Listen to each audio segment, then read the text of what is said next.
ओम श्री गणेशाय नमः। जय श्री कृष्ण फ्रेंड्स।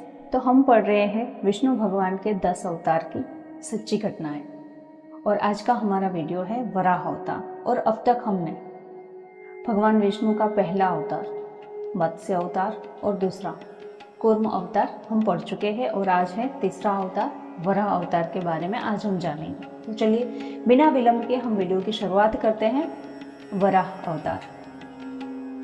ब्रह्मा जी के 4 मानस पुत्र थे, सनत, सनंदन, सनातन और सनत कुमार। एक बार अपने पुत्रों को चमत्कारिक शक्तियां प्रदान कर ब्रह्मा जी ने आशीर्वाद दिया और कहा कि वे सदा बालक की भांति ही रहेंगे। एक दिन वे चारों सन्यासी बालक तीर्थ यात्रा पर निकले। रास्ते में भगवान विष्णु का घर था। वे चारों बालक भगवान विष्णु के दर्शन करने तथा उनसे आशीर्वाद लेने वैकुंठ धाम पहुंचे। उन्होंने बड़े आराम से वैकुंठ के 6 दरवाजों का पार कर लिया। 7वें और अंतिम द्वार पर जय और विजय नामक द्वारपालों ने उन्हें रोक दिया।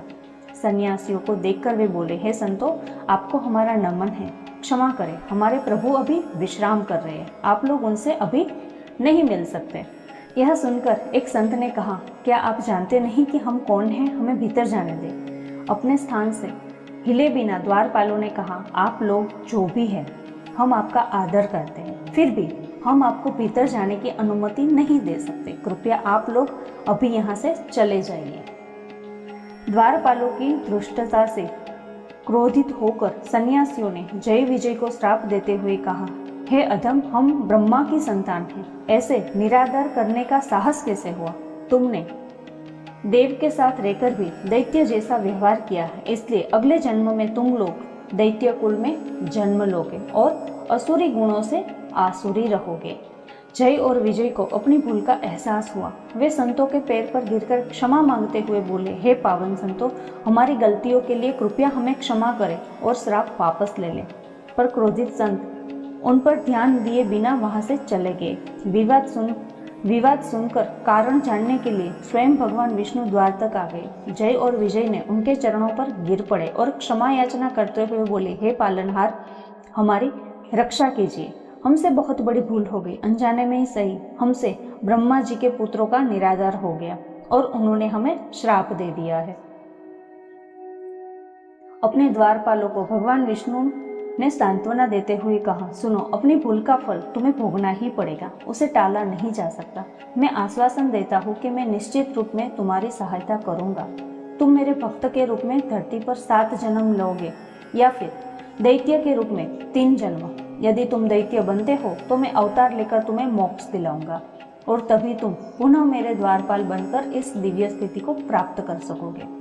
कोई अन्य मार्ग न देखकर और जय विजय ने दैत्य रूप में 3 जन्म लेने के लिए राजी हो गए और पहली बार उन्होंने सतयुग में हिरण्याक्ष और हिरण्यकशिप के रूप में जन्म लिया, त्रेता युग में रावण और कुंभकर्ण के रूप में जन्म लिया तथा द्वापर युग में शिशुपाल और दंतवक्र के रूप में जन्म लिया। सतयुग में जब ऋषि कश्यप और माता दिति के जुड़वा संतान हिरण्याक्ष और हिरण्यकशिप ने जन्म लिया, तब उनकी आसुरी प्रवृत्ति से तीनों लोग कांप उठे। भयभीत देवेंद्र ने उन्हें विष्णु भगवान से जाकर कहा, हे पालनहार, जिसके जन्म से ही तीनों लोग कांप उठे हैं, वह बड़े होकर क्या होगा? वे तो पूर्ण तबाही के कारण बनेंगे। हम लोग उनकी आसुरी प्रवृत्तियों से किस प्रकार अपनी रक्षा करेंगे? भगवान विष्णु ने उन्हें सांत्वना देते हुए कहा, आतंकित न हो, मैंने ही उन्हें दैत्य स्वरूप में जन्म लेने का विकल्प दिया था। उनके जीवन में ही मैं उन्हें मारकर सृष्टि की रक्षा करूंगा। हिरण्याक्ष भगवान ब्रह्मा जी का परम भक्त था। उसने उनकी कठोर तपस्या की। उनकी तपस्या से ब्रह्मा जी प्रसन्न होकर प्रकट हुए और उन्होंने कहा, हिरण्याक्ष, तुम्हारी भक्ति से मैं अत्यंत प्रसन्न हूँ, वर मांगो। अश्रुपूर्ण नेत्रों से ब्रह्मा जी को नमन किया हिरण्याक्ष ने और कहा, हे प्रभु, कृपया मुझे आशीर्वाद दे कि मेरी मृत्यु किसी मानव, दानव या देव के हाथों ना हो। ब्रह्मा जी ने हिरण्याक्ष को उनका मन चाहा वर देकर आशीर्वाद दिया। अमृतत्व का वरदान पाकर हिरण्याक्ष निरंकुश होकर तीनों लोकों पर शासन करना प्रारंभ कर दिया। अपनी शक्तियों के प्रयोग से चारों ओर उपद्रव प्रारंभ कर दिया। मानवों तथा देवताओं को सताना शुरू कर दिया। सभी त्राही त्राही कर उठे। चारों ओर हाहाकार मचा उठा। पृथ्वी उनके चलने से कांपने लगी थी। उसने इंद्रलोक पर अधिकार जमाकर हंगामा शुरू कर दिया। उसे अजय होने का घमंड था। इंद्रलोक में तबाही मचाते समय नारद उसके सामने प्रकट हुए। अट्टहास्य करते हुए हिरण्याक्ष ने नारद से कहा, हे नारद, क्या आपको नहीं लगता कि मैं देवों और दानवों में से अधिक शक्तिशाली हूँ? अपने शरारती स्वभाव के लिए प्रसिद्ध नारद जी ने उसे उकसाते हुए कहा, किसने ऐसा कहा तुम्हें? तुम अपने आप को इतना बड़ा समझते हो?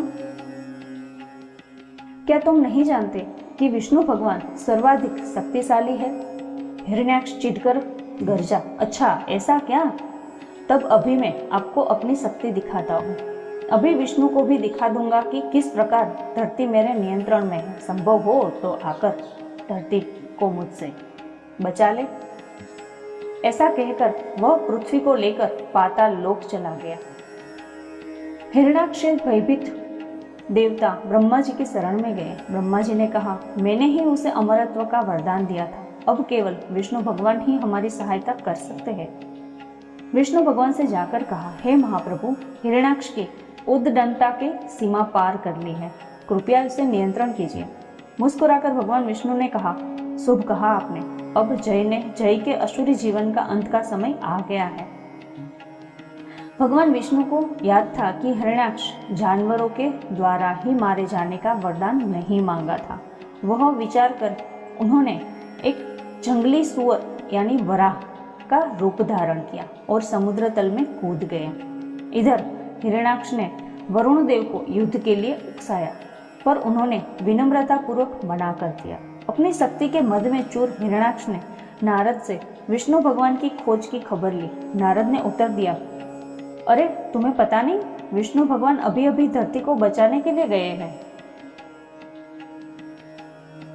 हैरान हिरण्याक्ष तुरंत धरती की ओर भागा। तब तक विष्णु भगवान अपने वराह अवतार में धरती को अपनी नाक पर उठा लिए और जल के सतह पर आ चुके थे। सामने होते ही अट्टहास्य करते हुए हिरण्याक्ष ने भगवान विष्णु को ललकारते हुए कहा, अरे ओ कायर, धरती को मुझसे चुराने का साहस इस जानवर के पीछे क्यों छुपे हुए? क्या तुम मुझसे भयभीत हो? मैं तुम्हें चुनौती देता हूँ, यदि साहस है तो आओ और मुझसे लड़ो और फिर धरती को बचाकर ले जाओ। पर वराह ने अनसुनी कर आगे बढ़ना जारी रखा। हिरण्याक्ष उनके पीछे आया।